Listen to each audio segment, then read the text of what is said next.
Bonjour Monsieur Copé, merci de répondre à notre question. Quel bilan tirez-vous des 18 premiers mois de quinquennat de François Hollande ?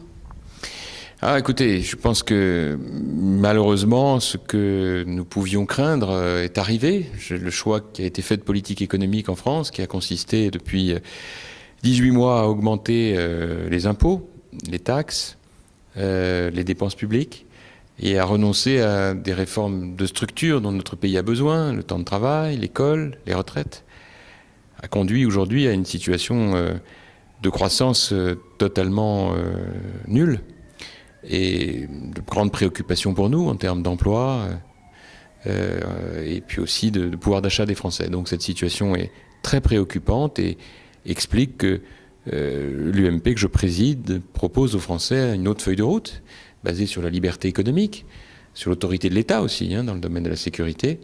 Et donc nous sommes aujourd'hui sur un autre chemin que j'ai appelé une droite décomplexée, ce qui signifie en France pas d'alliance avec l'extrême droite, mais pas d'eau tiède non plus quand on fait des propositions. Vous parlez de droite décomplexée, justement, de quel complexe s'agit-il ? Vous savez, en France, il y a toujours eu une petite hésitation à dire qu'on était à droite.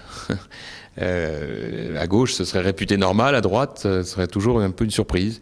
Donc l'objectif, tout simplement, c'est d'être fier de l'héritage de la droite française, depuis le général de Gaulle, Georges Pompidou, Jacques Chirac, Valéry Giscard d'Estaing, Nicolas Sarkozy, ont été les hommes d'État qui ont fait les grandes décisions pour notre pays depuis la libération. C'est pas à gauche, c'est à droite que les choses importantes se sont faites en France. Merci. Et dernière question, que vous inspire l'actuel vaudeville à l'Élysée ? Ah ça, écoutez, je peux pas faire de commentaires là-dessus. Pas en tout cas en dehors de mon pays. Mais en tout cas, puisque vous me faites l'honneur de m'interroger, je voudrais vous dire que je suis très honoré d'être venu ici au Cercle de Lorraine et d'avoir pu y avoir les échanges de grande qualité que nous avons eus tout à l'heure. Merci beaucoup. Merci à vous.